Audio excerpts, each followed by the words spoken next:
Assalamualaikum warahmatullahi wabarakatuh. Halo teman-teman semua, berjumpa kembali bersama saya Restu Febriana. Dan di video ini saya mau menunjukkan salah satu komputer server ya yang biasa digunakan di sekolah-sekolah. Nah, jadi di sini saya mau sharing saja ya tentang komputer server ini. Dan komputer server ini sudah lama ya digunakan, mungkin sekitar 3 tahunan ya. Mungkin langsung saja saya akan menjelaskan satu persatu. Ya, yang pertama di sini ada CPU ya. Ini menggunakan Alcatraz ya. Ini untuk CPU-nya. Dan di sini menggunakan fan ya atau kipas berukuran 12 inci. Nah, jadi ini ukuran yang besar dan memang sudah umum ya digunakan untuk bagian casing bagian depan. Kemudian di sini masih ada ini ya, masih ada DVD ROM-nya. Nah, di sini masih ada. Jadi untuk yang berbasis DVD maupun CD masih bisa digunakan ya atau dimanfaatkan. Kemudian untuk portnya di sini ada USB 2. Kemudian ada mic ya dan speaker juga di sini untuk headset juga bisa. Kemudian di sini menggunakan USB 3 ya. USB generasi ketiga. Ya, jadi ini untuk USB 2, kemudian ini USB 3. Dan di sini ada lampu indikator. Ya, lampu indikator dari hard disk ya. Jadi kalau misalkan ini menyala, nah ini menyala ya, berarti hard disk bekerja normal. Kemudian di sini ada tombol reset ya untuk merestart si komputer ini. Kemudian di sini ada tombol power. Nah, ini tombol powernya ya, tombol power. Nah, dilihat secara mungkin sekilas ya, ini casingnya standar saja kalau menurut saya sih. Ini standar Alcatraz ya, Power Logic. Ini standar saja kalau dilihat dari tampilannya dari CPU. Nah, kemudian saya langsung mau mengecek spesifikasi yang digunakan oleh komputer server ini ya. Nah, jadi untuk motherboardnya ini menggunakan MSI. Nah, jadi di dalam sini ya, di dalam motherboardnya menggunakan MSI ya, MSI. Kemudian tipenya itu atau modelnya MS7788. Dan prosesornya menggunakan Core i5 ya atau Core i5 2500. Core-nya itu ada 4 dan kecepatannya 3,3 GHz. Kemudian RAM-nya menggunakan RAM 8 GB. Ya, di sini terbaca 8192 MB. Nah, yang perlu teman-teman ketahui untuk komputer server ya. Nah, jadi untuk komputer server itu yang paling penting adalah daya tahannya ya. Daya tahan, karena beban dari si komputer server ini cukup berat. Kalau misalkan komputer server itu memang biasanya digunakan untuk kerja yang cukup lama ya. mungkin bisa sampai 12 jam untuk penggunaan real time-nya. Dan juga untuk sistem pendinginnya ini harus benar-benar optimal ya. Di sini sudah ada fan-nya. Mungkin di sini yang terpasang hanya ada satu ya. Dan itu sebenarnya lebih baiknya itu dipasang 2 sampai 3 sebenarnya untuk bagian kipas pendinginnya. Karena untuk bagian depan ini di sini nih. Nah, ini kan ada ini ya, ada spon busa nih ya. Nah, sebenarnya untuk spon ini ya seperti ini dipasangnya itu akan menghambat dari proses pendingin yang ada di CPU ini sebenarnya. Nah, jadi CPU itu yang digunakan untuk kerja yang berat, tentunya sistem pendinginnya harus optimal. Nah, namun di sini saya melihat nih ya, ada semacam busa nih ya, busa atau gabus. Ini masih terpasang nih ya. Dan untuk sistem pendinginnya di sini ada ya, jalur dari sini juga masih bisa untuk membuang panas ya, membuang panas dari si CPU ini. Kemudian di belakang juga ada. Nah, di area belakang. Nah, di sana ya. Oke, kita cek dulu untuk pengecekan. Ya, kita cek. Nah, di sini ada kipas juga ya. Ada kipas nih, sini ya.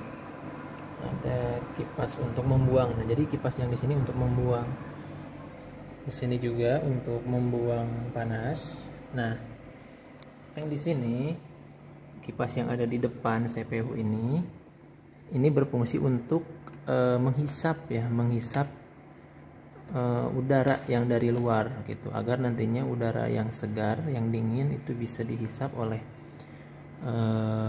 CPU dan nantinya bisa mendinginkan komponen-komponen yang ada di dalam CPU ini, seperti motherboardnya, hard disk, dan juga komponen-komponen yang lain seperti RAM juga gitu ya.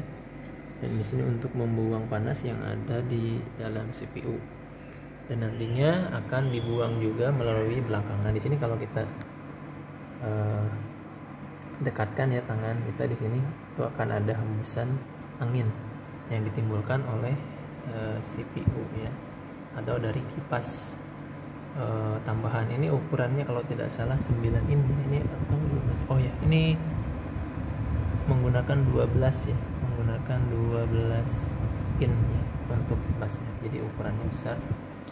Nah, jadi ini adalah tampilan dari komputer server yang biasanya digunakan di sekolah-sekolah. Nah, teman-teman, kita kembali lagi, kita bahas ya. Nah, jadi kalau misalkan spon ini tetap terpasang seperti ini biasanya jalur udara itu akan tertutup ya.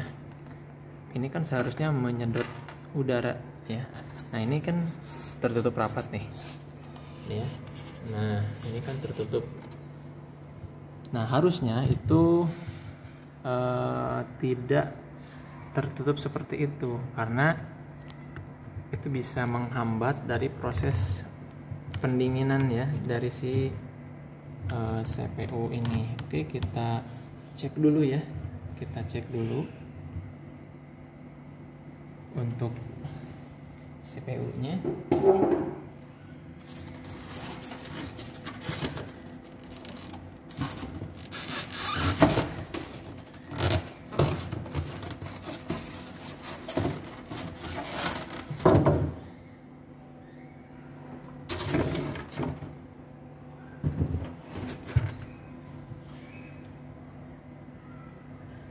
Nah, teman-teman bisa perhatikan ya.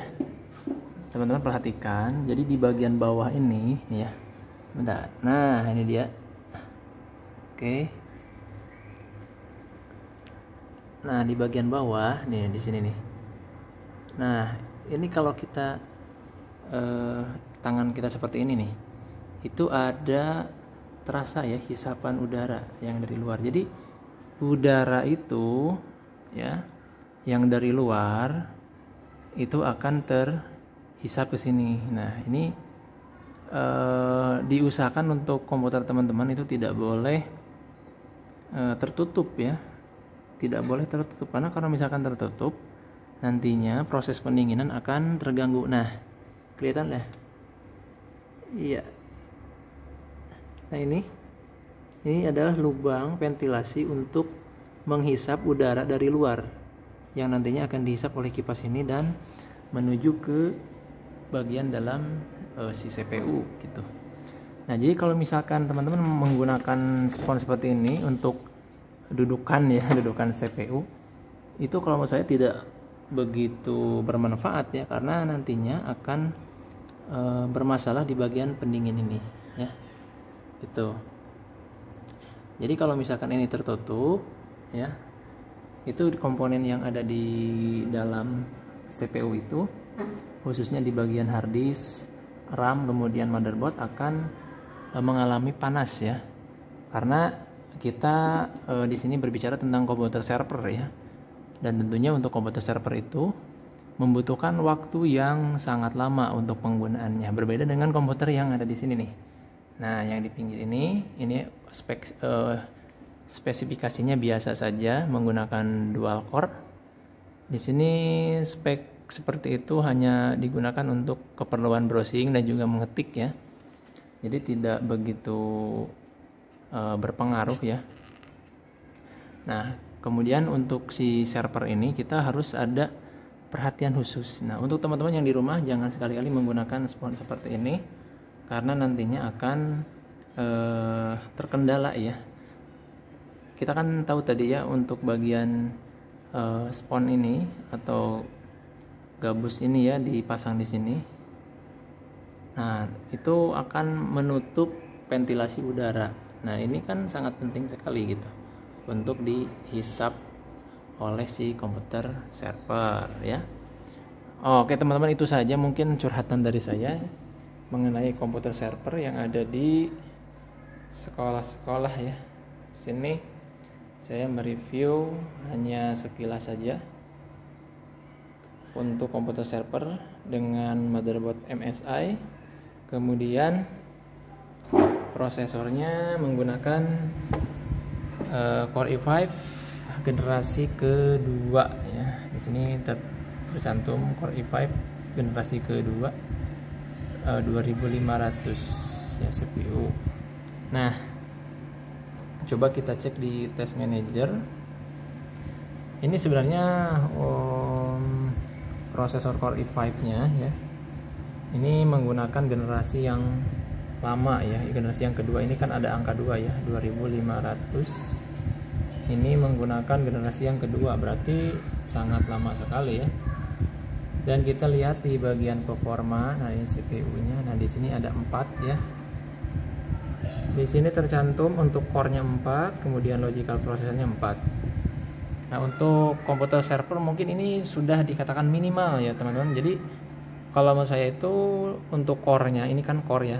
Jadi si CPU yang Core i5 ini ya, seolah-olah ada 4. Itu bagusnya ada 8 ya. Di sini harusnya gitu untuk server, karena kerjanya kan multitasking juga. Selain dari digunakannya cukup lama, itu membuka aplikasi secara bersamaan ya. Tentunya membutuhkan prosesor yang banyak gitu. Jadi carilah yang di sini minimal yang core-nya itu 8. Kalaupun tidak, mungkin untuk logical prosesornya bisa yang menggunakan 8 ya, core-nya 4, logical prosesornya 8. Oke teman-teman, terima kasih sudah menonton video ini. Sekilas tentang komputer server ya. Mudah-mudahan video ini bermanfaat. Sampai jumpa di video-video selanjutnya. Bye bye.